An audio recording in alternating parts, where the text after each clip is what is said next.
about my comeback to India and why I decided to travel back from the US despite all the comforts and coziness and the ease of life in the United States.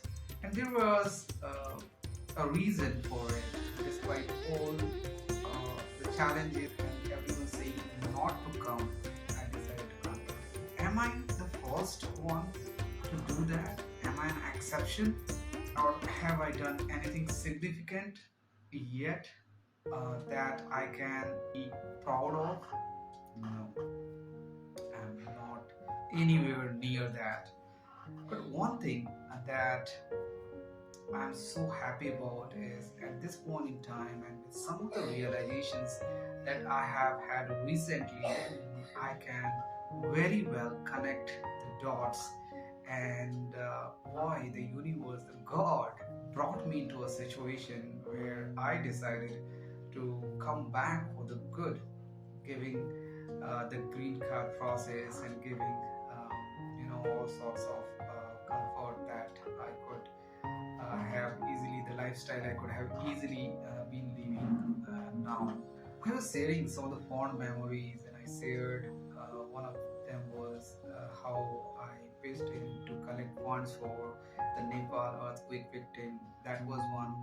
Another fond memory that I had in the US was it was rainy season, and on the weekends I went for a morning walk. And in the US, there are a lot of parks and greenery all around. And just, one of them was at near my home where I was staying. And it so happened that it was so beautiful, serene, and calm environment. And I was walking, listening to some audiobook, and all of a sudden it started downpouring, it started raining like anything, and people were running to save themselves from the rainwater. It just occurred to me that why not bath this rainwater? I just started enjoying each drop of the rain. Each rainfall was such a beautiful feeling to bath in that rain, and I got drenched completely. And it may be surprising to you, but I was there for more than an hour, bathing completely in that rain, not thinking about what will happen if I may fall sick or anything of that sort. Why did I share this story? Can you guess? Well, I have been a nature lover, and I always felt that I'm part of this beautiful creation of God, this nature. And there is something that each one of us has, which is connected to the divine, and that is common in every human being. And that day I felt connected to divine. I felt eternally peaceful and happy. Yes, my family was not there with me in the US. My wife was pursuing her masters in India, and that was the time I got to spend with myself. That was the trigger of a glimpse of, or maybe a touch of the type transformation. The 2014 was a remarkable year of my life, and other memories of the US was I did start meditating. I had joined Sri Sri Ravi Shankar's program and online program, and I was doing meditation, and that also helped me to connect with my inner self.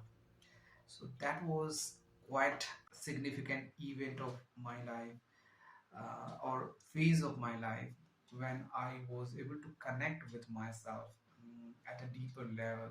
And then my stay in Jersey City, in near New York, I connected to a person, Mr. Anthony, who was having this free books library. People used to give books, and readers like us used to collect or read those books and give it back. I'm an avid lover of books. There are few in my home library here. I collected books from several sources. I read through those books, and it was an amazing experience reading lots of books. During my 3 years of stay, I had around 300 to 400 books. When I was coming back, I had to pay the extra baggage charges for the books, and it was close to 70,000 Indian bucks. The collection of the books and the notes that I had prepared was something precious, and I could have got those books at a lesser price, but then that was my collection, and I just chose to bring that with myself. Let's tell us about my personality type. Can any one of you relate to me what I'm saying? Do you have a passion or love for something? All these things that happened in the US, very fond memories. In 2016, in June, I decided to come back to India. After coming back, I landed in India in June, and then I spent some time with my family, a week or 10 days time, and then I went to my village in a remote area of Bihar. I had never done that in my life till that day. Whenever I was going to my village, I was falling sick. I was born and brought up in a small city called Bokaro, Jharkhand, and I was getting sick. But that time when I went back, I spent more than a month. I spent a month with the kids there, spent some time understanding why after a certain period kids start leaving their education. What is that lures them despite many examples where people pursue higher degrees and do good, but after a certain time the children in that part of the country just leave education and want to go for earning livelihood. It is not just poverty, by the way. I could say it's just the mindset of the people there, the children there. After spending more than a month with these kids and rewarding them for something good that they are doing in their studies, we started teaching them how to introduce themselves in English, in Hindi, and then helping them with their common subject problems. Later, I realized that I must do something about it, and I must do something to solve this problem. It was not just about coming back, but coming back with a commitment to create an impact and to create something that is meaningful for all the children and the entire human race. It need not be a big start with, can start small, but the intent was just to do that. And in a very simple yet small way, I started, I declared Sanskriti Foundation in 2016. It was in the front of my elderly, my lovely father and his uncle, who is just 8 years, 8 months elder to him, and along with a few children, I declared the beginning of Sanskriti Foundation. And that was an intent, the idea that I had to educate children to humanitarian. That started, and I had plans and ideas to get it registered and then start small. I'll tell you what happened in the next part of my video, and how I came to this point in life where I am taking some bold decisions in my life, and understanding the fact that although I have, for myself, I have written in my journal that I lived for 101 years to give the best to everyone and to grace humanity, and to squeeze out whatever I have to the humanity, but given the average and all the lifestyle and uncertainties, if a human lives on an average around 75 years, 70 to 75 years, I have already lived more than a half.